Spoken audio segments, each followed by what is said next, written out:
Welcome back to the Towercast podcast, the towering podcast for the towering filmmaker. We want to thank you for listening in. If you're listening on Apple Podcasts, Google Podcasts, Spotify, perhaps you're tuning into our YouTube at Tower Productions, and you're looking at this beautiful view, and I'm about to introduce who's in the room right now, but we want to thank you all for joining in first. I have in the room with me my fellow co-host, John Ericasto. How you guys doing, sir? Hope we're able to dissect your filmmaking mind. We have Mr. Michael Delao, fellow cinematographer extraordinaire. Hello, everyone. We have Austin Young making sure we're sounding great there in the background. Howdy. And last but certainly not least, we have an amazing guest for you all today, a fellow filmmaker. He's been doing this for quite some time, and his body work is amazing. Just to run down some of the films he's done, he's been the cinematographer of films like Bulletproof, Half Baked, The Waterboy, Scary Movie 2, Patty Jenkins' Monster, White Chicks, and Little Man, just to name a few. He's done many more than that, but I'm pretty certain that you've seen some of his shots because he was a DP on all of these films. We have the amazing Steven Bernstein joining us today. Thank you so much for joining us, Steve. Thank you, sir. My great pleasure. I'm so glad you've summarized my career, and I was thinking, hey, they're not going to mention White Chicks, but I've given up on that. I mean, White Chicks. We gotta mention White Chicks. It's such a favorite. You've talked about it so much, or why is that one kind of like? It's funny because I shot like Water for Chocolate with Chivo. Yes. I shot Absolutely, which I want to talk about. Noah Baumbach's early movies. The action stuff on SWAT, Dolores Claiborne. Like 97 movies now. And we have a cinematographer here, so we consider ourselves artists, and Absolutely. kind of writers as well. We write visually. Sure. It informs, now that I direct, it informs everything I do as a director. I recognize that sometimes you want a character to speak, and sometimes the most articulate thing they can say is nothing at all, and we simply frame them, push the camera in, and leave it to the audience to work out the enigma of experience where they look into the middle distance. And you learn that as a cinematographer about causing emotion in an audience just with a shot. So you don't think then of comedies as things of high art, but we serve an important cultural value in that, particularly during this pandemic, we realized a lot of people are home watching their computers and their televisions all day, and they were looking for something essential to living, which is joy. And I realized that with Scary Movie, with Waterboy, with Half Baked, for all the many stoners out there, and I got some great stories to that film. Yes. One of mine and Castro's favorite stoner comedies. Dave Chappelle, all those guys. It's just fantastic. And then White Chicks. People love White Chicks. It's also one of the greatest. There's some tremendous scenes in there. But the story of how Terry Crews went from being a bouncer at the Comedy Store on Sunset Boulevard to one of the biggest stars in the world couldn't have happened to a nicer, more decent, more loving person. That's what I've heard. It's incredible, and it happened on that movie. But I can talk about that later. No, yeah, we're gonna get into all of it. I promise you. I was actually talking to Delao as a DP. I love that you're gonna dissect some of this for us because Delao and I are always talking about the visual literacy, even with comedy. I mean, most people aren't paying attention to the visual literacy in comedy, but it's the same as everything, right? It's the timing, it's how you push in on a frame, it's how you pull out of a frame, and all of the above. But we'll get into that. In the meantime, because also I do want to talk about like Water for Chocolate. It's one of my wife's favorite films. Obviously, Chivo is a magnificent talent, and you got to work with him, so we'll talk about that. But let's kick this off at the beginning of your story as a storyteller. What made you want to become a storyteller? How did this all begin for you? How did this journey kick off for you? In England, a very long time ago, being trained at the BBC as a writer-director, I was very interested in the theatre in particular. I was writing for the theatre in the UK. But the BBC had a very interesting philosophy about their equipment, which was they didn't insure it. So they would kind of broadly inventory it, but they figured for the amount of equipment they would lose each year, it actually cost them less if they simply skipped the insurance policy. So it was very interesting. They were fast and loose with the gear. And then along comes this guy, John Roseman, and he has this idea, crazy idea, there's a lot of bands out there that want to get in and see what's called A&R guys who determine whether the record label will sign them. And they can't, the A&R guys don't have a lot of time. It'd be easier if they could look at something like, I don't know, a video. So he had this idea that we set up in Soho, a little place on Darby Street, and put up a backdrop, bring a band in, point a camera at them, record it, and send it to the record companies. And from that became music videos, pop promos. Wow. And everything followed. I shot most of the biggest bands in the world. Our budgets went from 28 pounds for an hour to like the Duran videos, I think were 1.4 million pounds. Wow. I shot hundreds of them. I remember some of them. What are some of those videos? What are some of those artists? Eurythmics, Duran, Bob Geldorf, Paul McCartney, Cindy Lauper, a lot of music videos. Then went on to work with Ridley Scott. Not doing music videos, commercials. And then Tony Kaye doing commercials, because England, London in particular, was the epicenter of commercials and music videos in the world at that time. And everybody would come there to get feature quality product, because we had a great storehouse of talented cinematographers, production designers, directors. Ridley started as a designer, and it was a higher quality level, because commercials, for example, in those days would be shot on 35 millimeter and projected at the cinemas. So there was a much higher quality standard. So, and you see also Alan Parker was there, who was working along Wardour Street and Dean Street, the two big production centers in central London. And it's like a who's who of who the most important feature film directors were in the late 80s and 90s, beginning their careers and really launching the experiments they would do. Now, that informed everything I did, because in those days, there's no such thing as mistakes, only motifs. So we would experiment with absolutely everything. Famously, I was getting very bored and self-destructive at one point in my career, and I tried everything. And I just turned to the director, and God knows how many nights we'd been up and how we had stayed up. But I said, "Oh, we got that David Sylvian thing tomorrow. Why don't we shoot it all out of focus?" And he laughed. Said, no, I'm serious. We shoot it out of focus. Then maybe he drifts into focus for a second, then out of focus again. We'll do it with a red backdrop, because film can't resolve red, so that will be a sort of soft and out of focus anyway. And I'll overexpose it, and let's see what happens. Interesting. And by the way, this is somebody else's money that we're playing with. Exactly. Yeah, that's the risky. But they gave you you have the trust. You have their trust ultimately, right? You're being very kind. We didn't deserve their trust, and we were being utterly irresponsible. But I was. Look, it's funny when you start doing things and you're successful. There's an instinct in all of us that says, "Let's see if we can destroy this." So happened to us with no budget. Maybe it's just me, but you want to push the limit. So we pushed the limit. So we shot it, and I remember going into Chrysalis, and all the record executives were there, trying to be trendy, which is suits and sort of bangles, and and they're still record company executives. Sure. And this thing ran, and first the guy turned to the projectionist and said, "Hey, it's out of focus. See if you can adjust the focus." So the poor projectionist is trying to get the thing in poor focus. guy. And my camera assistant, whose one job in the world is to keep everything in focus, is sitting there like muttering to himself. I mean, right? I told him not to do. I know it does. And the thing finished, and the record company just thought, well, they just dropped like 50,000 quid, 50,000 pounds, and they're dead silence. And David Sylvian, the artist, stands up and goes, "Oh, it's a bloody masterpiece." And the record company then said, "It's a masterpiece. It came out. It won every single video award there was. And for the next 2 years, every music video out of focus. And to this day, people love out of focus. So there's a theme to it, which is, I guess, visual language, absolutely.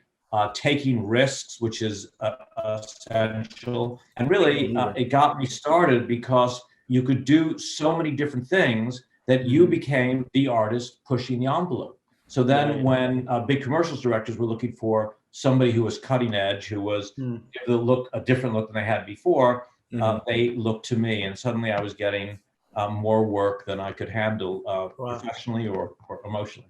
The dream of every filmmaker. Exactly. Right? The dream of every filmmaker. Exactly. It's really it's interesting that you came from like the proscenium and that whole world where you're not playing with the frame. You're really playing with all the elements that are there on the stage, the expressions of the actors, the Right. lighting design.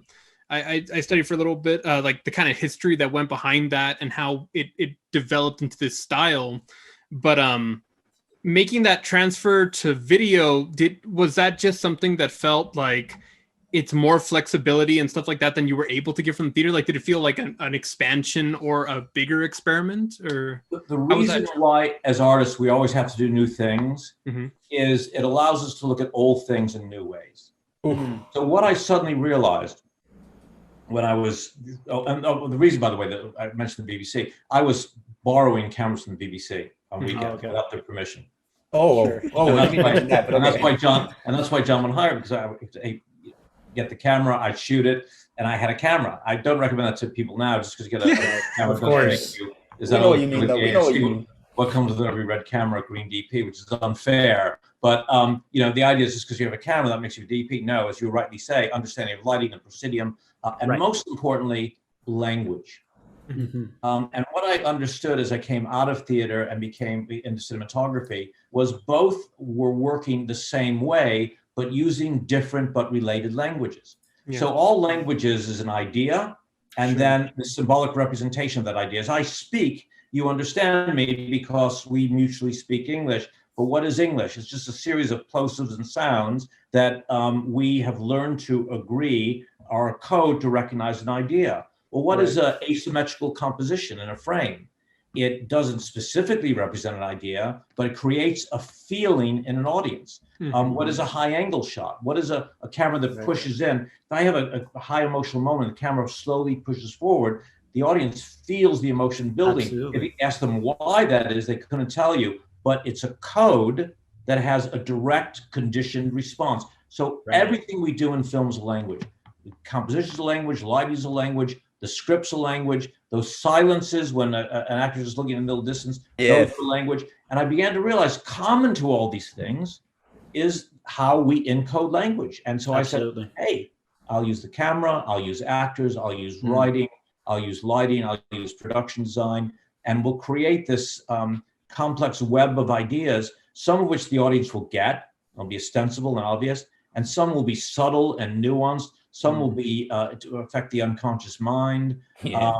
Some will be draw on the history of painting, some on the history of literature, but all different ways of getting to the audience. It's not just storytelling. The big mistake, because of this all-pervasive idea that everything's about the script and the 3-act play and all these script gurus and these books and the book Save the Cat, which has a tremendous function if it's a cold night and you need to start a fire. Okay.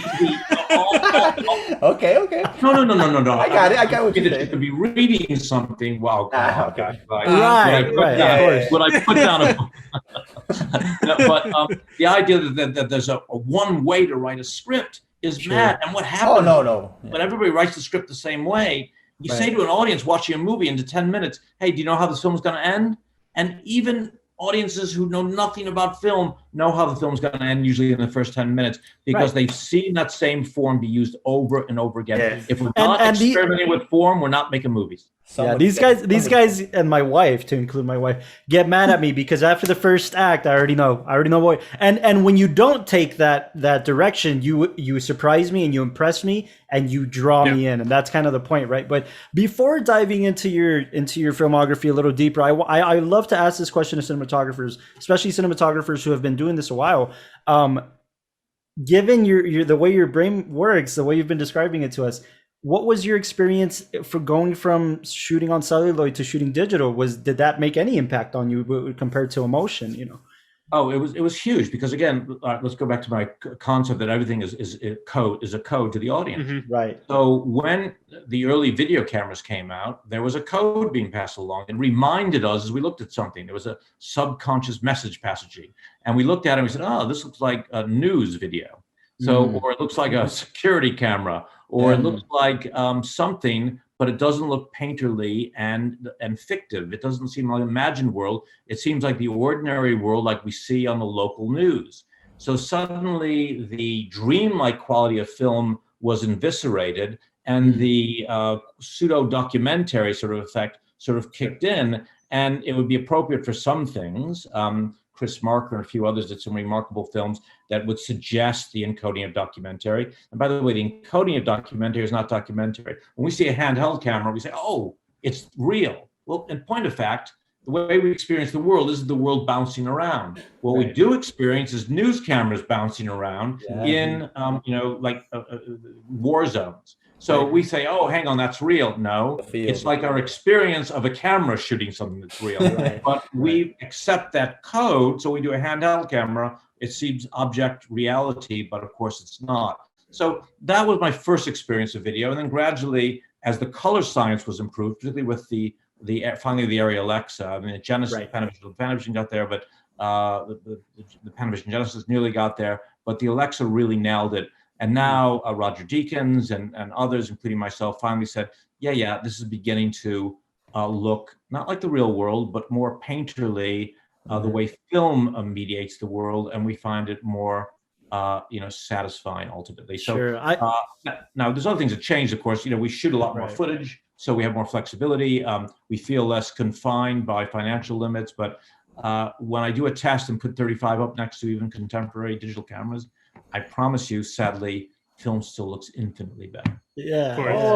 I remember Steven Soderbergh saying something along the lines of like, when the Arri Alexa and the Red and all these cameras kind of started perfecting the color science, he said, when these cameras came out, I started feeling like I could send the film camera to the retirement home without feeling bad. Like you could kind of start feeling that. And that was obviously his perspective. I'm on the same, juncture. If I could shoot on film, I would. It's just a preference thing at that point with the emulsion. But I think it's great that you look at it as just another tool, because that really is what it is at the end of the day, to communicate that visual language, as you're saying, that those codes.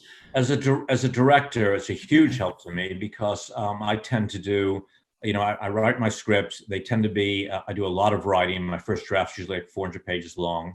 And then I encourage a lot of improvisation. And because of my background in theater and because the way I write, actors are drawn to me. So look, I got Helen Hunt, Samantha Morton, Aaron Paul, Rodrigo Santoro, John Malkovich, Risa Fons, Tony Hale. I get good actors because they're turned on by the writing and the atmosphere we create on set, which is, okay, I want to do some improv to run up to the scene, so you get a feel for it. Then I'll put the camera on my shoulder, because I know a lot about cinematography. Like on Monster, I'll float the lights to move with the subject. So you can go where you want, say what you want. If you want to alter a line, alter it. I'm looking for a truth. So for actors, that's the ultimate turn. If I did that on film, every film I would do would go over budget by millions.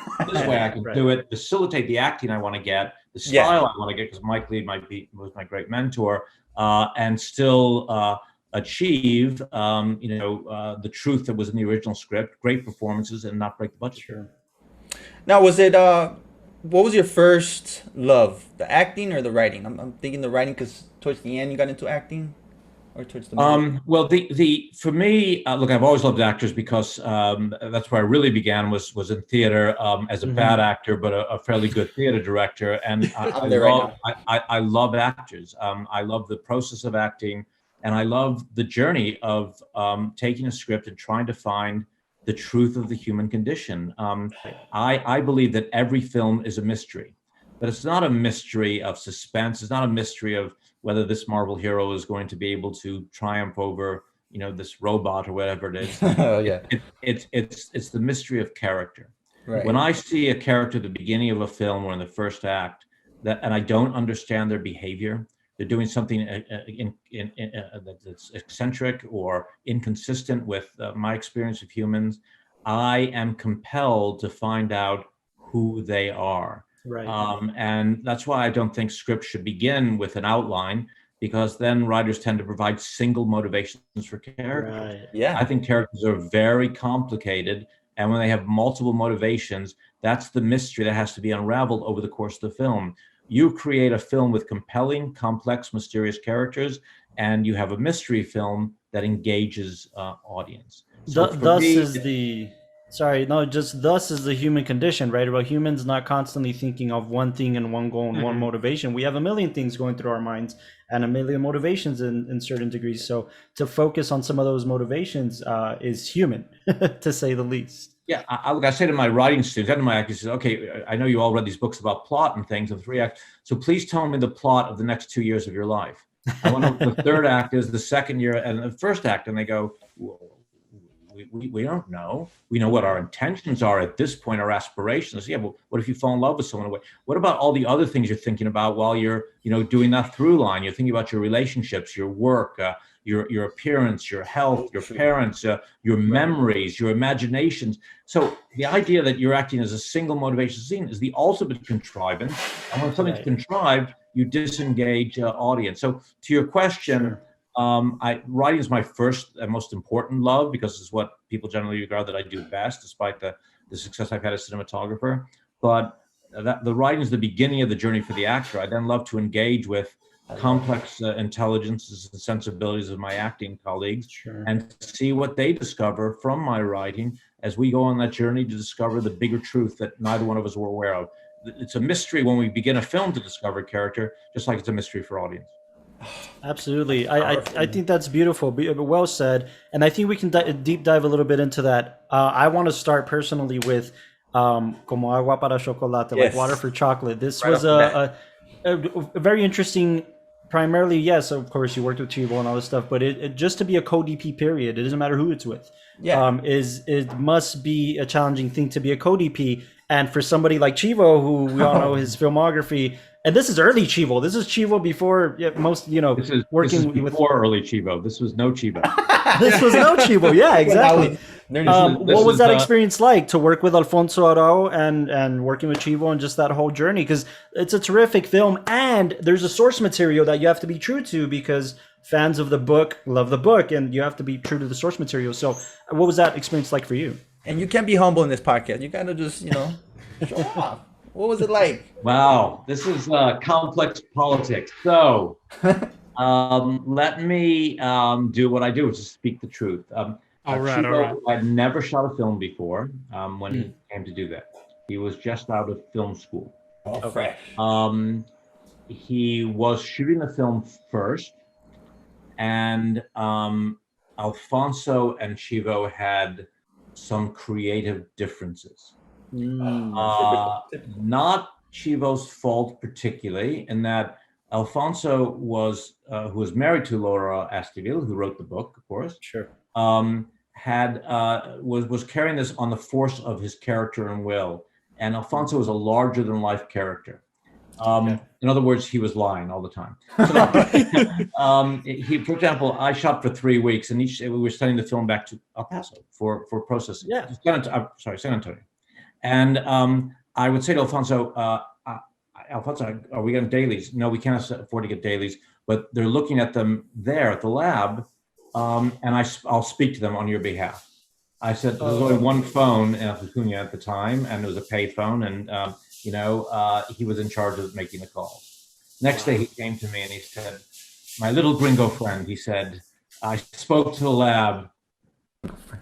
The dailies are fantastic. You are a genius. And he kissed me on both cheeks. Next day, how were they? Even better. He said, the guy at the lab was crying. They were so beautiful. It's like a painting. And on it went for about 5 weeks. Then we had plenty of a day off. And I made 2 phone calls. First to Chivo, saying, Chivo, hey, because I came in because Chivo left production because they kept running out of money. They had no money. They weren't paying. They were arguing. And Chivo just said enough, and off he went. And they were going to shut down. And my friend Gabriel Beristain, another great DP, was approached by Alfonso. And Gabby was shooting Blood In, Blood Out at the time in Los Angeles. And he said, no, but I know a great DP in the UK named Steve Bernstein. He might be willing to come over. And Alfonso, how many more weeks did he shooting? Oh, we could finish it in 2 weeks. 7 months later, I was still shooting. Oh my gosh! I finally went to a small town and I found a phone, and I said, you know what? I'm going to phone the lab on a Saturday. What's the chance of being open? And I got the lab. I said, hey, I'm Steve Bernstein. I said, I'm sorry. Who are you? I'm the cinematographer on Cum Aqua. He goes, oh. I said, I hear the dailies are okay. And he goes, I don't know who would know that. I would say, why? He said, well, we haven't processed anything because we haven't been paid. No, Oh, Wow. no. What did you say to what did? I bet you the next phone call was to. To Alfonso at this point, well, or I mean, I'm thinking you guys probably have a big listenership. This is going to get back to Alfonso, and what am I doing telling the story? So No, you may no. have to you think about editing that out. I'll leave it in your hands, but Alfonso's Alfonso's not going to be happy. Now, let me say this: had Alfonso not done that, had Alfonso not look, we kept running out of film stock. Now, remember, when you mix film stocks, they don't mix. Right. So I shot one scene where we started shooting with Agfa. We ran out of Agfa. We then shot for 2 days with Fuji, and then ran out of Fuji. And then we got some out of date, partially flashed Kodak, and mixed them all together. I'm at a film festival in the north of France, and a film critic comes up to me and says to me, I think maybe you are a bit of a genius. And I said, why? He said, you know, that scene, that dinner scene. He said, the way you change the grain and the colors on the skin Oh tone. my God. Don't you Of love course. the Remember when I those looked for little- music videos? No mistakes, only motifs. I said, Exactly. Exactly. There There's you go.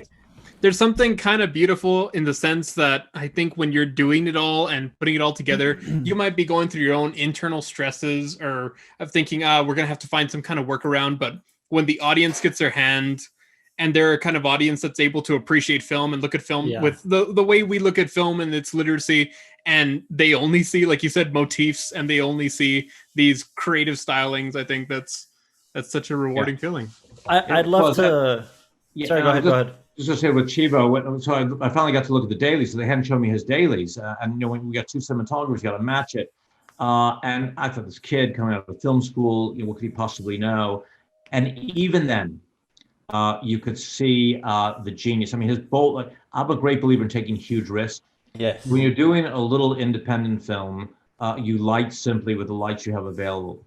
Absolutely. Chivo was taking par lights, these sort of very speculative, powerful light sources, bouncing them off huge reflectors, bringing them back through the window through a diffusion medium. So super soft, only lighting from the windows with nothing interior, bold, beautiful, painterly, elegant choices. So, you know, it was very interesting to see, and then also to see his very rapid development. You know, after that, psychologically, it was very hard because I was the more experienced EP. He went to LA when the film came out. I was in England. I arrived and I said, hey, I shot, you know, more than half of this film. They said, no, we've met the cinematographer, and so there was that, and then, you know, there was a reconciliation because, you know, I went on to direct and write books and so on. Chivo's had the fantastic career he's had. Right. We're different people. I think he's a genius. He's a good human being, and we're friends now. But it's a strange thing about the proprietorship of pieces of art. Ultimately, who made like Water for Chocolate? We all did. Sure, Exactly, absolutely. that's beautiful. That's kind of the end goal, right? And I mean, and that was my next question. Have you bumped into him since, and have you guys, you know, kind of caught up? And there's been anniversary celebrations of the film, obviously, right? So I'm sure. Yeah, no, he's a great human being. We bumped into. I was nominated for outstanding cinematography on Magic City for the ASC. The same year he was nominated for. I can't remember what the film was. So, you know, we were on the nominees table together, and he was elegant and charming and nice, and he's good. He's good people. Awesome. You know, it's tough when you have cinematography as an ego-driven job. When you have two cinematographers on the same. Exactly. I was gonna say It's difficult. And then I would go crazy later because people would say, "Oh, well, surely you worked with Chivo. You didn't do much on that film." I said, Yeah, but Chivo wasn't Chivo. He was just yeah. I'm sure you can understand what you're saying. Yeah. That stands to reason. You see, Delao, you have to get some ego, a little more ego to just. I accept that he became a genius later. I don't know if he's a genius then, but he might say that he was, and I'm not going to disagree with him. He did a great. There's so many great stories on that film. We were Alfonso was mad as a hatter, and I loved the guy. But we had to do a scene at the end of the film where Lumi, molts with her lover. And we shot in a barn, and we were climbing on a rafter above, and I was going to look down, and there was straw there, and I thought it was going to be a controlled fire with flame bars, but Alfonso had other ideas and just got the hay going, and the hay just took off, and we had a fire. Whoa, and I was on whoa. a beam overhead, No and way. with this heavy old Arri BL, a heavy camera. And there was a very ambitious young stills photographer who was between me and the ladder. So I'm looking at the fire, I'm looking at the stills photographer, and I'm looking at him, and he feels this looks great, this fire. I've got to get these stills, and of course I get the stills, but then we would die. So He's not thinking about it. I'm not inclined to violence, but I pushed him out of the way. Smart. I kept the camera on my shoulder. I ran down the ladder. You kept the camera on? Of course I did. I'm a cinematographer. And then Alfonso promised he had a fire department waiting outside. It was an old local woman with a broom. No. It was the fire. We got. Oh. So he told me this, and I was so angry. I chased him all the way down to the Rio Bravo. I feel you. I would have been the same way. I think I was going to kill him. So you're dealing with. You're going to get me in so much trouble, you guys. So No, because it's a good story at the end. I'm sure you haven't said anything negative towards production or anything. These are stories as a cinematographer that you're encountering, and not only that, right? but I bet that in your mind, not only are you saying yes, my life is at risk for this fire, but I think even more as a cinematographer, you're like, I have one take, so I better get this right for this particular. No, the number of the crazy things. Look, we've done car stuff. I remember being on with the famous Mike Ferris, who was the camera operator on Blue Thunder and huge movies. Die Hard. I mean, he was my cinematographer. He was my camera operator for years, and one of the biggest camera operators in the world. And we had a 3-camera rig on the front of a car with 2 cars coming towards it. The idea was they're going to split. Oh, no. Last second. And we kept saying this isn't safe and we don't feel comfortable. And production was pushing us really hard. It was a night sequence. So we shot it. We did like 3 takes and it looked fantastic. And then we said, okay, now we'll do the reverse with the cars going towards it, a wide shot and with no cameras on it. So you see the 2 shots heading towards the 1 car, but now it's a wide, so the audience can see what the action's going to be. And then we cut to our shot that was on the front of the car as the 2 cars splitting. So now they're doing the wide, and the 2 cars go to split around the 1 car that's going straight towards them, right? Right. So the 2 cars heading towards 1 car. The 2 cars hit each other, the back bumper, and their front ends swing around, and they hit that car head on. No. So had they done that on the previous take, when we still had the cameras outbound in the front, we'd be dead. So Oh my God. I'm usually so safety obsessed, and film sets are such dangerous places. But what you said was right. You get so excited about getting a shot, you lose track of the bigger reality. First thing to say. No, I think as indie filmmakers, we know that more than anything. I promise you that. I want to be respectful of your time, Steven. So I want to move on a little bit to. I talked too much. I'm sorry. No. This is all fantastic. Yeah, if anything, you got us, man. If anything, we're worried about your time. So I just want to talk about Bulletproof. That's kind of one of the next bigger ones. And it's, from my understanding, the first time you're working with one of the Wayans, but you also get to work with Adam Sandler and Jimmy Caan, which obviously James Caan is a legend, right? So, but it's a little bit different, obviously different from like Water for Chocolate, just an emotion, and it's a comedy, but it's an action comedy. As a cinematographer, what was that experience like on Bulletproof? Well, it was the ultimate, because look, I'd done so many commercials and music videos and did some films in the UK as well. The Secretary, not the Secretary, but a different one. And some films in Ireland and a lot of television. And so I put a reel together. I came to the US, and the guy who was directing the film was Ernest Dickerson. And Ernest Dickerson was Spike Lee's cinematographer. And one of his first jobs directing. So he really liked my reel, and he really liked the fact that I knew cinema history.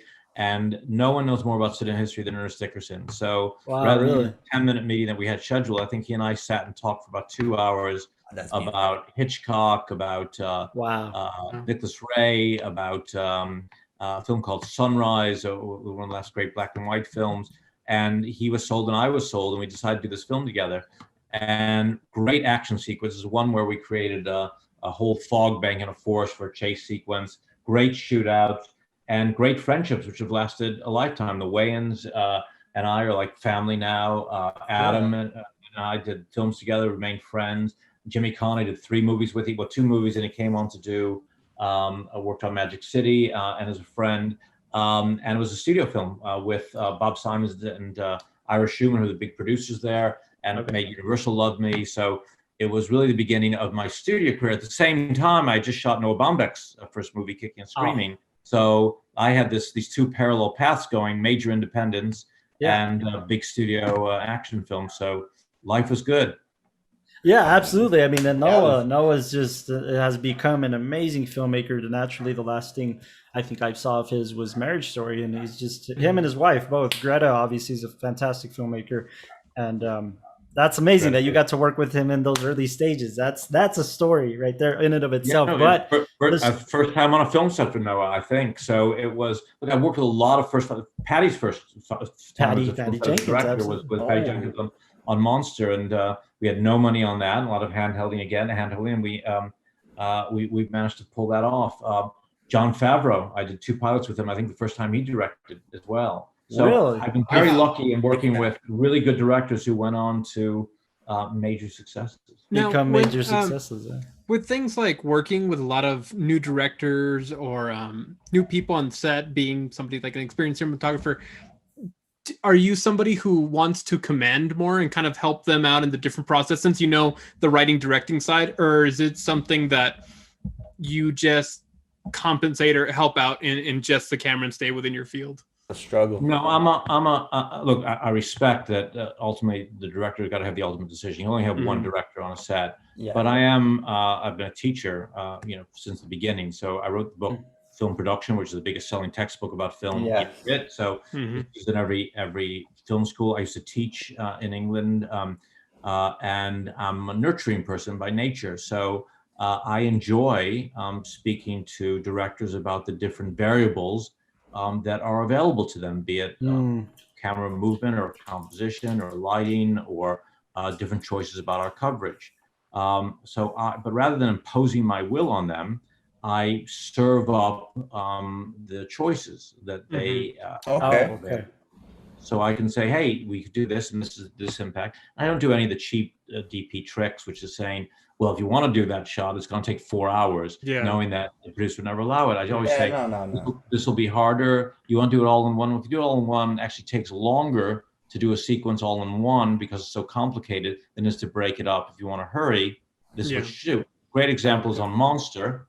It was very ambitious, and we were low budget, high humidity, and we found ourselves with the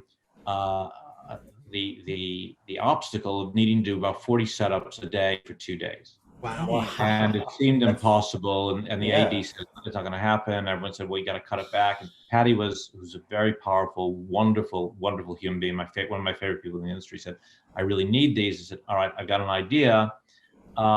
We'll handhold everything from here on in. I'll take the key light and we'll put it in a paper lantern on a fishbowl. I'll take the fill light and put that on a paper lantern on the fishbowl. I'll have a walkie-talkie that connects me to the electricians who are holding those lights. Right. And we'll pull up all the marks so there's no marks. And Charlize and Christina can go wherever they want because that's going to facilitate performance.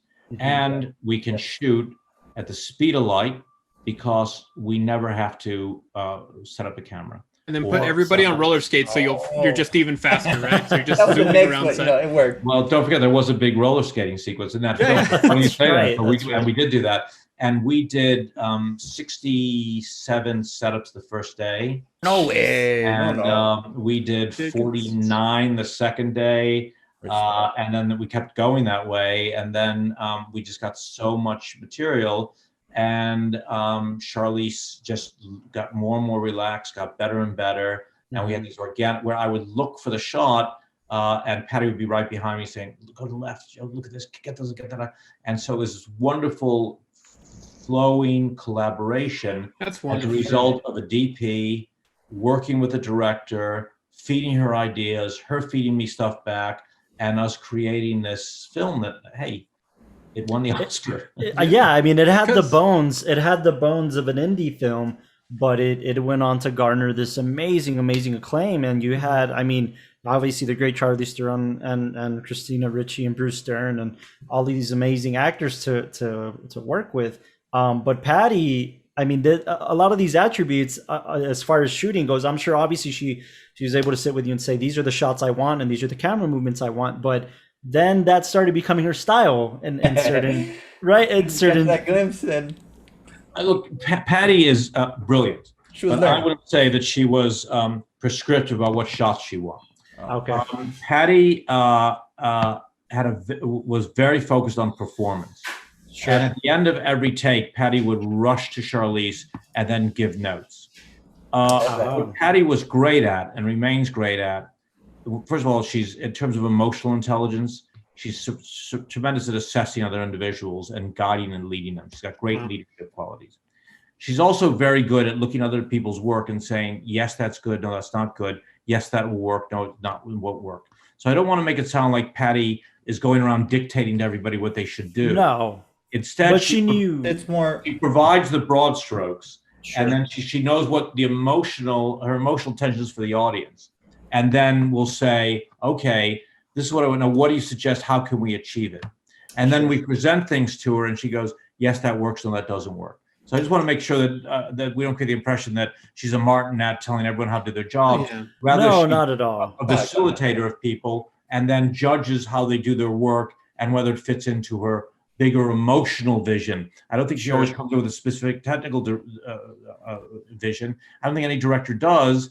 Right. There's got to be a fluidity when you're shooting, and she has that fluidity. That's what the I love that. cinematographer is there for, right? I mean, the director gets to dictate a little bit more of the emotions, and if you like me, yes, I know what compositions I want in terms of shots and how to frame my shots, but I highly depend on my DP, and Delao knows this too, especially when it comes to lighting and how we're going to reflect light in certain areas and certain situations. But I want to also add that I think Patty is fantastic. I love her work, and obviously she's now doing these amazing, great Wonder Woman big films. But I think she's highly talented and very. You're able to discern her work. And just a great person. I mean, yeah. One of the things I talk about to a lot of people is leadership. And one of the things that a director has to be is a leader of people. And those require unique qualities. And Jon Favreau and Patty and Keenan, all these people have something in common. They are very good at facilitating others, getting what they want while facilitating the people who work with them. Absolutely. I gotta say, as working with Carlos, he's pretty good at that. Learning, but he's pretty good at that. Learning. Let's talk about Half Baked. You told us you have stories for us from Half Baked. It's. I know we're switching gears, but you have such a great filmography that of course we want to hear about the monsters, but we got to hear about some of our personal favorites. You got to be a little selfish, right? At some point, you might want to get the films I directed as well, because absolutely, absolutely. It's like talking about your last girlfriend, but I understand that. With your wife, my last girlfriend, she was fantastic. You're great too, but hey, I absolutely. But just so you know. Or last boyfriend, I should say, whatever, or last partner. Half Baked. We shot in Toronto. It was very low budget. The How many days, if I could ask that? Because it seems like you could have done it, but I don't know how. Well, there are tax credits in Canada. Ultimately, producers go where there's tax credits, and in those days there still is a massive tax credit in Canada. So that's one of the reasons we wanted to shoot up there, and the main reason. And the way Bob Simons would work is he would maximize what we call debt finance. He would do the films as cheaply as possible to maximize profitability. The first really big budget film they did was Waterboy, and that was like 30 million and was considered a huge risk. And I remember. What did you shoot first? Did you shoot Half Baked first or Waterboy first? Waterboy, I think. Good question. Because they're the same year. They were released the same year. I think Waterboy, which ended up making it was the other way around. I think it was Half Baked first. It was Half Baked. Okay. And then Waterboy, of course, made $1 billion. It's with a B. Right. No. So it was the highest grossing comedy of all time at that time. Not what they expected. Same thing with Half Baked. No one thought there was going to be anything important. It became this huge, this huge. Just cult classic. Yeah. This cult classic. Yeah. What was great about that film was, again, I learned something, which is when you have treasures, don't let your vision get in the way of the treasures that are in front of you. So Dave Chappelle, of all my friends in the industry, probably the greatest improviser of comedy. Yes, a master. We'd go to the comedy stores in Toronto, and he'd say, I think I'm going to do a set. And he turned to me and said, Bernie, what should I talk about it? No. And so he'd take a word from each person, go up and create a set on the spot, just basically. Really? He pops up and he takes other people's sets because it's Dave Chappelle, so they let him go. This is the power that he has. He's incredible and a great human being. And then we had, Sarah Silverman's sister. We had Jon Stewart. We had Willie. What am I forgetting? Willie's name? Country and western singer. What's his name? Willie Nelson. Willie Nelson. Willie Nelson. Nelson. Yeah, that's true. You did. Yeah. We had Snoop. Yeah, for that one scene. How was Jim Brewer? Jim Brewer, and it was Antarctic. And again, what we learned was when you've got something great going on, let the energy guide you. Don't try to impose your vision on something that may be better than your vision. So we let things ride, and sometimes it was crazy, and we say, "Where's this thing going?" And it would just then be magic. Jim Brewer punching the horse and things. I mean, it was. You gotta let him free. But what I think is also great is we I mean you were in the presence of what we know as comedy greatness, and we didn't even know that duo would come to a certain end. Was Dave Chappelle and Neil Brennan? They wrote the film together, and I'm assuming Neil was on set, and maybe he had a little bit of Neil's on set every day, and Neil's a great friend, as is Dave, and Neil is now doing stand up too. So. They're very, very gifted, and they're great guys, and they had a great dynamic between them. It's the same. By the way, you mentioned Charlize Theron, the great Charlize Theron. Charlize was not known as a great actress when she did Monster. It was back. It was after that she was regarded as a great actress. Yeah. So it's very interesting how many actors, again, that I've worked with who were almost unknown. Chloe Moretz. Of course. And she was 11 years old, and we just presumed she disappeared in the anonymity of so many child actresses. But she blew up. And she grew up, and she's a great actress. So, and the same thing with what happened in Canada. You don't always know the magic. And going back to what happened on White Chicks, I'll let you guide us there. Perfect. Realize that nobody anticipated what was going to happen in the film, but I'll let you lead in.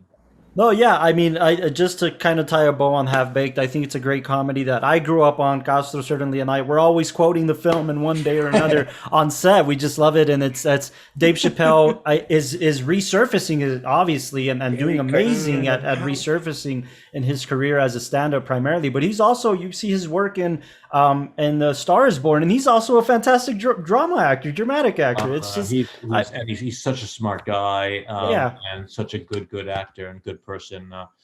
Just remarkable. Absolutely.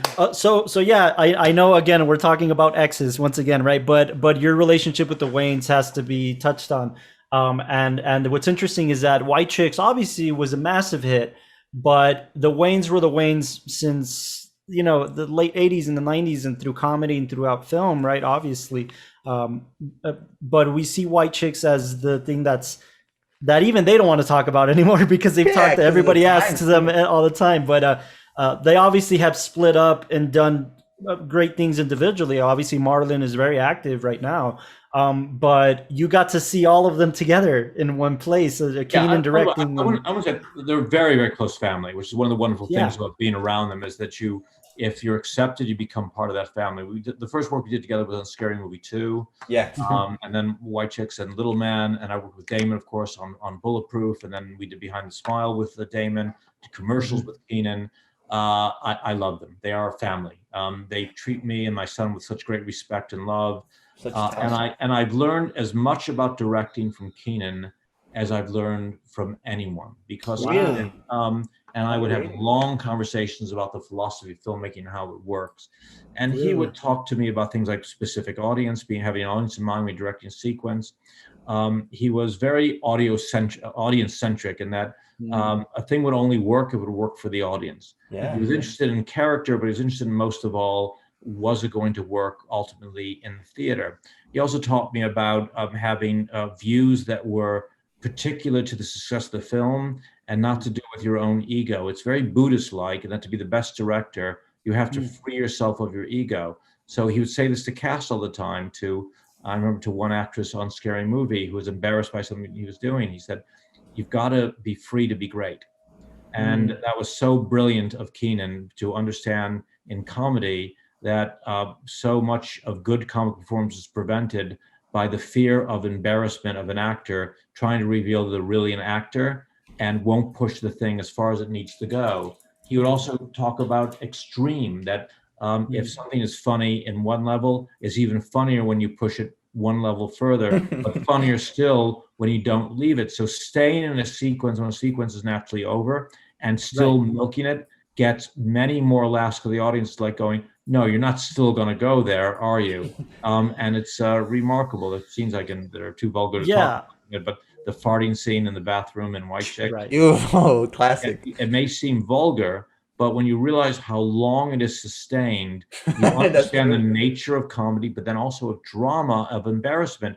If you have someone crying, the audience may want the camera to cut away. If you hold it for an extra 2 beats, it just, the audience feels uncomfortable, and now you've engaged them. I learned that from Keenan. He's actually a great director and a great cineast who understands the medium, but uses it for comedy, which is why he's so successful. He's a genius and one of the most loving.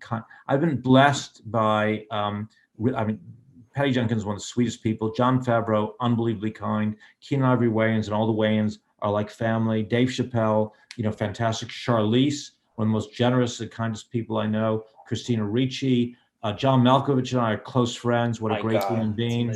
I've been blessed in this career. Been blessed by these people in the industry. I think when it comes to Keenan, a lot of people, and it's the same thing. I'm glad you're really pushing on the fact that yes, comedy is something that's very complex, and only the right type of people can really tackle these comedies, especially Keenan. But Keenan's career is very interesting in the sense that, you go from In Living Color to doing films and to doing parodies to a certain degree, but genius parodies. Like we love the early film he did, the Boys in the Hood parody. What was it?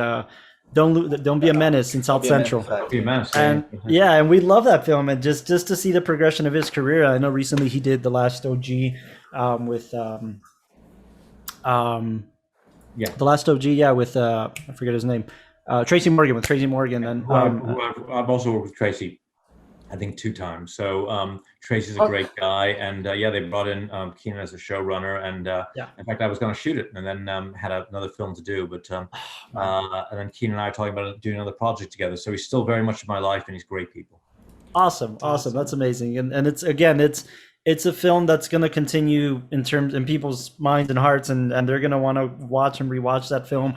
I know many of people who are anticipating that sequel for many, many years now, whether it's going to happen or not. Who knows? The White Chick sequel story. Who knows what's going to happen? But who knows? Whether the great people it's again talking about relationships. Everybody wants to relive the perfect. The film is virtually a perfect comedy. Maybe we just leave it at that. It's one of those where I agree. I will do what they're going to do, but if there's a sequel, it would be great. Can I tell my Terry Crews story now? Please. Absolutely. Please, just let him out. Now, of all the people I've talked about, the person I may love the most, I don't know, is Terry Crews. And Terry was virtually unknown at the time, and he was anxious for the role. They brought him up to do this part. And the dance sequence, the intention of that was they were going to start Terry out and then bring in a body double because, hey, he's not a professional dancer. But Terry, the funny part. Terry saw his opportunity. And Terry worked as a bouncer, a football player. Terry's also a gifted musician. He draws. There's very few things Terry can't do. You said that you met him at the Comedy Store. Did he ever try comedy? He was a bouncer. He's now one of the great comic actors of all time, but I've never saw him on stage. No, but he was a bouncer. He's the strongest guy you've ever. Exactly. And so anyway, we go up there. We're doing this dance sequence, and Terry's meant to do a couple of moves, and we're going to bring him. We got 5 cameras, got about 150 extras. Because he basically just drugged himself in the scene. By the way, he basically just took something that got him very happy and excited, and you see he handled that. Well, that was in the narrative, right? But not really. Of course, he was. Just acting, and then he began to dance, and people got, it was like a movie imitating life, imitating a movie. We all got so excited by how good he was that Keenan's like whispering in my ear, saying, point the camera towards here. And soon I had all the cameras were meant to be in the background. Everything was pointing at Terry. Background, just like in a movie, all stopped dancing outside the shot. Everybody was looking at Terry, and he was letting loose with that mad dance. He stopped, and there was dead silence. Now, you presume that that's catastrophic for an actor. Yeah, for the actor, And then a huge standing ovation that went on for about 15 minutes. And his career was made. It was one of the magical moments I've ever had in films. Of that, and when he sings "Making My Way Back Home" in the car, where he improvised all those little head moves. Yeah, it was genius. So a great guy, great success, and this film launched him. And still, people like they do with the Wayans, asking him about "Making My Way Back Home," over and over and over again. But hey, when you do something that's part of the culture. And I shot it. I'm happy to say I shot that. Yeah, you shot that. You were there. Yeah. And the Half-Baked and Monster and Waterboy and You Can Do It, all that sort of stuff. I shot it. I brought it into our culture for good or bad, and I'm proud. And that's why we're excited. Yeah. That's what excites us now. Before talking about Decoding Annie Parker and Last Call, Steven, I want to just talk about lastly, we didn't really dive into The Waterboy. Waterboy's obviously an iconic comedy, and like you said, I'm glad you said it and not you shot it. It's your shots, it's your choices as a DP. So tell us about The Waterboy. What was The Waterboy like? Well, same production company that worked with Adam's other films, including The Wedding Singer. Did his production company at this point, or not quite, not yet? His production company had a vanity credit. I mean, they were certainly one of the production. Really, it was Bob Simon's Universal providing the capital. So it's still kind of early. But this time he had insisted on a certain amount of autonomy because he had some success, and there was some minor disputes about how the film was going to be shot. We all felt that the football was actually very important.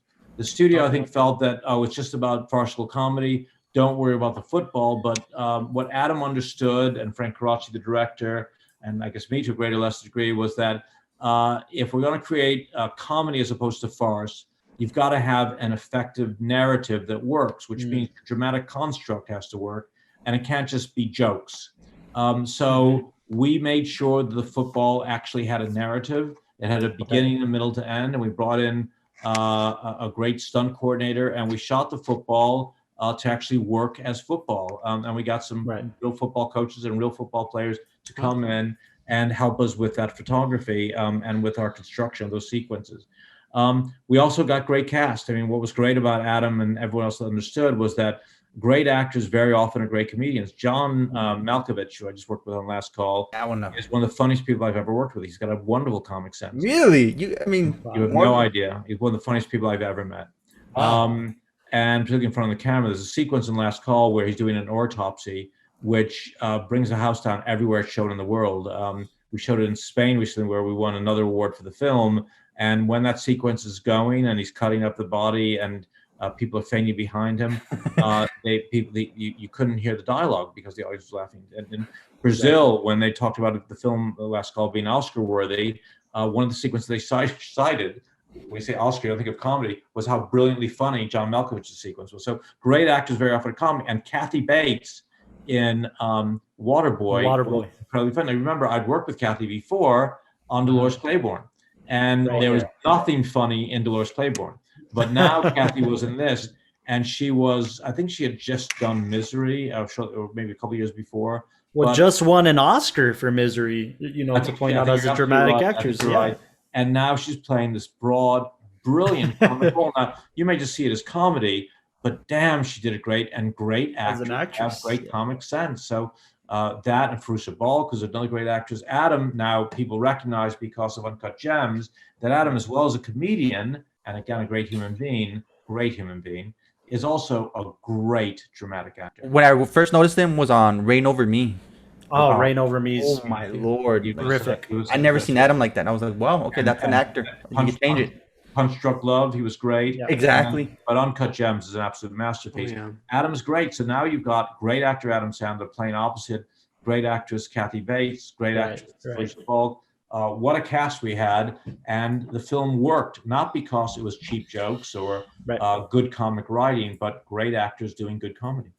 And Frank Carracci, he went on to have an amazing career as well as a comedy director. I'm curious as to, he obviously went on to work with Adam a lot in the future years, but it kind of seems like that was a great partnership. I wonder why you two didn't make more films or haven't made more films yet. It's Frank Carracci? Yeah. One, because I'm no longer a cinematographer, of course, which is a Right. big factor. And then secondly, because I had become conscious at that point in my career that I was the Prince of Darkness, shooting dark dramas in the UK. Then it was the Prince of Independent Films with Noah Baumbach films. Then along came Bulletproof, and now people are offering me action films. I also did the big action sequences on SWAT and Bird 1600, which was essentially an action film, and the action stuff on Blade. So I was becoming the action guy. And then Blade 2. And then suddenly I'd done like 4 comedies in a row. And my agent was saying, "Hey, Steven, I got this comedy, that comedy." I said, "What about the action?" They go, "Well, you're the comedy guy." What about the important independence? You're the comedy guy. And so I realized the way it works in Hollywood is when you have success, that's what you want. So I made a conscious decision, which didn't please everybody who I'd worked with previously, that I was not going to do comedies for a while. Same thing when I was doing SWAT. I had 26 cameras and we were crashing airplanes and we blew up the front of the LA County Library. And I got a call to do a little tiny film in Florida, for basically what my per diem was rather than my fees. Wow. But I read the script and I loved it. And Charlize rang me on the phone and asked me to do it. And Clark Peterson and Patty, and they all pushed me very hard. And I said, this is why I started in film, was to do important pieces of art. I'll go off and do this, even after doing SWAT. And of course, glad that I did change my life. Wow. I mean, yeah. So the culmination of all of your experiences from theater to writing to being a DP for so many years.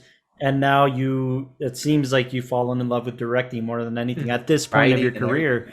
Currently, let's talk about Decoding Annie Parker. You said we had Helen Hunt there, you had Aaron Paul, Rashida Jones, Alice Eve, and you're the director at this point. Not only are you the director, but now you have a DP of your own to work with. Right. What's that experience like for Decoding Annie Parker? Well, it was interesting because I've been writing for theater for 30 years and directing actors. So I was known as a director of actors in theater, which helps get that cast. And I've been doing punch-up for various screenplays, generally comedy punch-ups or dialogue punch-ups, because that's what I was known for in theater. And then Clark Peterson, who's the producer of Monster, pushed me very hard, saying, "Steven, I directed commercials and shorts in the UK, but you have this skill set. Why don't you want to direct more?" I said, "Because I don't want to wait 7 years between projects." And Clark said, no, we can do better than that, because your writing's good. So I wrote Decoding Annie Parker. It was shortlisted for the Blacklist, which is a known thing in the Los Angeles for best unproduced scripts. Right. It got in the hands of some agencies, and suddenly it's a magical thing when you get what's called heat on a script. Suddenly all the major agencies decided the script was great, and every actor on the planet was approaching us about being in the film. So rather than me saying, "These are the actors I have to get to raise the money," I had my pick. So I said, okay, the actors I admire the most is Oscar-winning Helen Hunt, 2-time Oscar nominee Samantha Morton, Aaron Paul, who I just seen in Breaking Bad, 2013, Richard Schiff, who I love from The West Wing, Alice Eve, who you mentioned, who I just seen in a film that I just thought she was fantastic in. Basically everybody I want. Corey Stahl. It was just like the dream cast. Yeah. So, and every one of them wanted to do the film. Everyone said, "Well, I'll be in it." So now I put them together, a bit of improv, a bit of writing, and I got my gaffer to be my cinematographer, so I could still have some input. And we made the film on an abandoned juvenile detention facility where we rebuilt the sets, got a grant from the state of California, raised money, $4 or $5 million, and made the film, and did 2 things. Not only did we do a theatrical release, because it was about important discoveries to do with breast cancer, we got permission from E1, the enormous distributor, to take the film out as a fundraiser first, and we raised several million for breast cancer research. Beautiful. Changed lives, saved lives, and got to actually meet the subject of the film. Mary Claire King was the important research scientist who discovered all this. It was very moving. She actually got to meet the character she played opposite, and I love it. Seattle crying. We won the Seattle Film Festival for Best Actress. I got the Sloan Award at the Hamptons Film Festival. We won in Milan. I was the keynote speaker of the American Cancer Society. It was the Supreme Court legislation came up to do with women getting free checks for this type of virulent breast cancer. Mhm. Our case won, so women now Wow. have free breast cancer examinations thanks That's to amazing. in part our film. Mary Claire King went on to President Obama gave her the President's Medal for Science. Jeez. So for an independent film, kind of an It went incredible a ways. run. And then right away, the agents came back to me and said, "What else you got?" Nah. There's this play that I wrote about the last days of Dylan Thomas. Yeah. I'd love to get it to some actors. I don't know if they'll respond or not. Next thing I know, I'm on a plane going to a city, I won't say where it is, where John Malkovich had invited me to lunch. So, and he made me lunch. So I sat down and John and I talked about his character for 6 hours. And then at the end, he said, "Yeah, I want to do this." I said, "Great." Imagine John That's Malkovich. amazing. And then on a plane to London, where I had one actor in mind named Rhys Ifans, who was, of course, plays Spike in Notting Hill, but is a great actor, classically trained. And I wanted him, but he's very tall, and Dylan Thomas is very short, and he's Welsh, and he was worried about whether he'd be good at portraying it. And I talked about the character, and he agreed. And then Tony Hale, I think is a great actor. I got him. So again, everybody wanted. Now I'm doing a TV series in Greece. I'm writing it now. And again, every actor we're reaching out to looks like we're going to get. There's a feature in Spain that I've written, which is going to production next year. Every actor there, we're getting who we want. So That's amazing. Some people have rough careers. I've had obstacles to overcome, but I have really been very fortunate in being in the right place at the right time, but most of all, working with really remarkable people. We didn't even talk about John Favreau, and John's effort to get me on Elf when I was shooting elsewhere. Yeah, well, it was just, maybe he'll call for the Mandalorian. I don't know. Maybe he'll say, "Hey." We talked about John and I were both directing now. So again, if I was still a cinematographer, I still get calls, probably 10 calls a month or something about shooting stuff. And my agent keeps saying, no, he hasn't shot for 7 years, sorry. But then, of course, I did come back to do a favor for my friend on Magic City, like Gabriel Beristain, who just shot Black Widow for Marvel. And Gabby said, "Look, I need a second DP, the only person I trust. Would you?" Of course, Gabby and I go back to the Water for Chocolate days. I said, "All right, Gabby, I'll come do it. If I can direct a little," which they let me do. And then I shot Magic City. Next thing I know, the American Society of Cinematographers rang me up, and I was hoping it was going to pass under the radar. Because I said, "Well, no one will know, and I'll still be regarded as a director." Right. And then it's all over the trades. Nominees for the American Society of Cinematographer for Outstanding Cinematography: Steve Bernstein from Magic City. Oh shit! So do you feel like in this current stage of your career and your life, you're obviously in love with directing and you're going to keep pursuing that? And we would like to leave a little section for you to let us know what you're doing next, but if you can. But do you feel like, as far as DP work, is that behind you for the most part, or until the right project comes around that you absolutely love that you want to shoot? Or I honestly don't think that. Look, I've worked on a couple hundred commercials. God knows how many music videos. God probably does only know how many music videos. Second unit, first unit, studio films, independent films, bad directors, mostly good directors. I shot in India with Peter O'Toole and Omar Sharif. The only time they worked together outside of the time they were in Lawrence of Arabia. Wow. I was in Rajasthan, India for nearly a year. I've shot in Thailand. I've shot in South America. Shot in Mexico, of course. Wow. I've shot on boats, in planes. I've blown things up. Shot on the biggest sound stages in the world. Why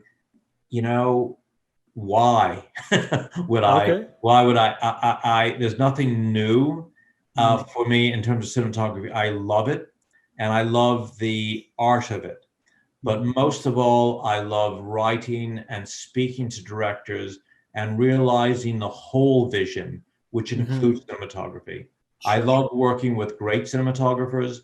I love working with great production designers. I love working with great actors. But to be able to have those leadership qualities, which I've learned from all these other greats that I've mentioned, to facilitate other artists, to provide that vision, to get them to combine their creative imaginations in a single direction and produce something greater than the sum of its parts. There's nothing more satisfying than being a writer director. I can vouch for that personally. I absolutely can. You know, as indie filmmakers, we all come from the school of wearing many hats, especially when you don't have any money and you have to wear many hats and to make our films, right? So we absolutely know that. And I've had my hand at cinematography, at gaffing, at acting, as much as I don't like being in front of the camera, as everything. But I've fallen in love with writing, directing, and when you find that niche and you find that place you love to work out of, it's tough for you to go back to something else or to go into something else, as much as somebody may try to convince you. So I can honestly vouch for that. I talk about cameras on Clubhouse, and I've got as you know, I got an Instagram page.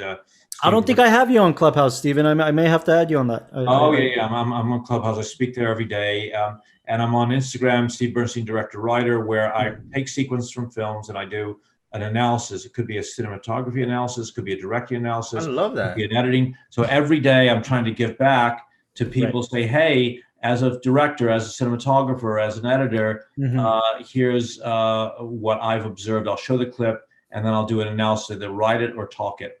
And people, I mean, it's not huge, but like 40,000 followers, and all film people. So I feel I'm doing something for our community. Absolutely. I think there's something beautiful about our community and the way it's able to appreciate that language of film. And I mean, with me and cinematography and the people that I talk to, we love that language, but we can appreciate the actor side, the directing side, and we can appreciate all these sides coming together.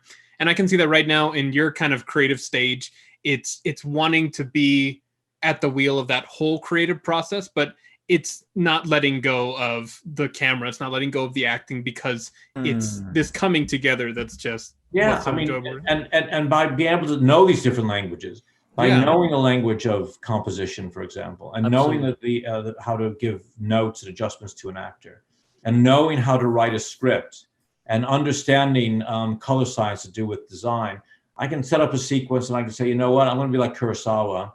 And rather than being on the eyes of the actor, which makes the performance very powerful, I'll intentionally obscure the eyes and shoot a 3/4 back shot. So we see the back ear and a little part of the face, and we'll leave the audience wondering what the actor is emoting rather than showing it, which engages the audience. It's a combination of my skills as a cinematographer and as a director and as a writer. And then at some key moment, I can decide to have the actor spin and then turn towards camera. I take a little highlight, pick out the eyes, and at that moment, I can have him say some lines. So now I've created suspense and then an emotional payoff. And then by lighting the eyes, creating an emotional climax, using the camera, but then also saying to the actor, at this point, pause.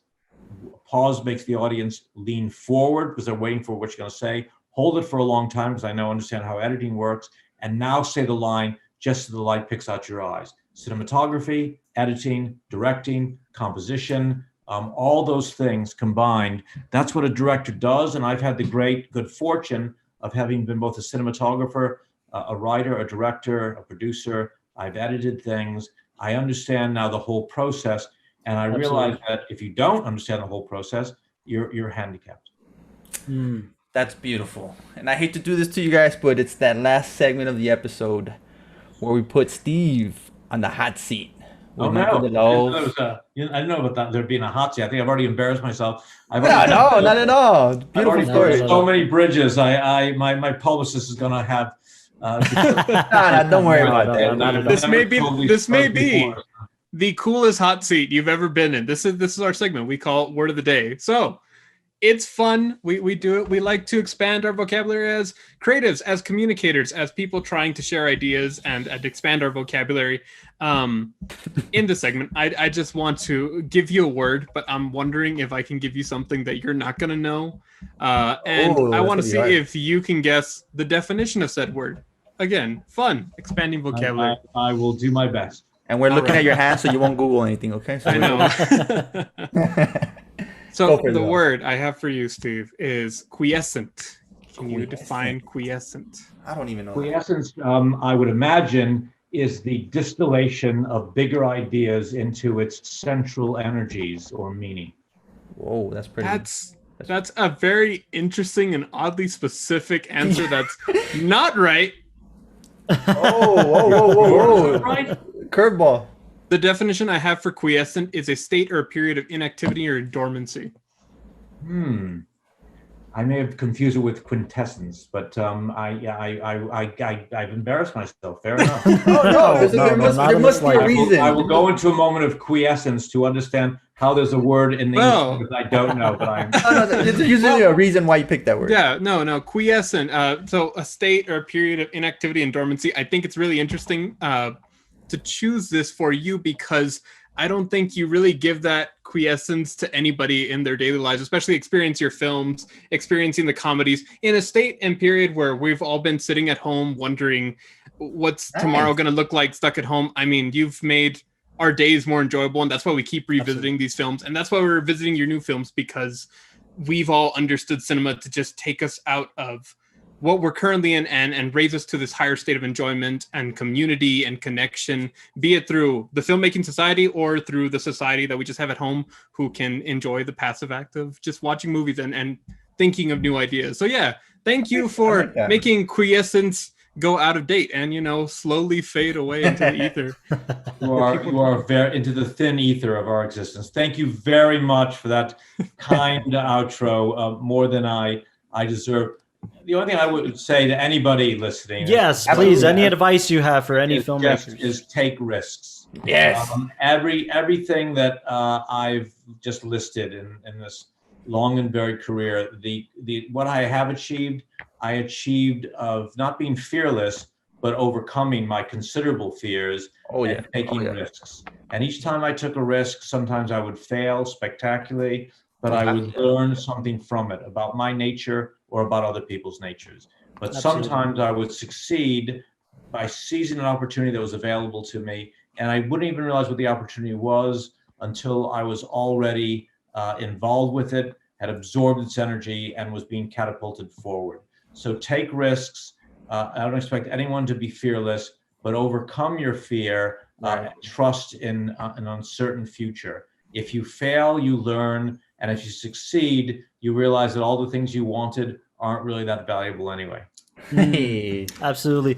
You heard it here, folks. Ladies and gentlemen, we had the amazing Steven Bernstein on the podcast today. I mean, sharing a plethora of knowledge for Yes, thank you so filmmakers. much. Thank you, Steven, for joining us. And if you're ever in the Texas, New Mexico region, you rest assured you have a crew here with Tower Productions Good for food, any of your films. And even if you're not in this area and you want us in the UK, just give us a call. We'll go. It's not a problem.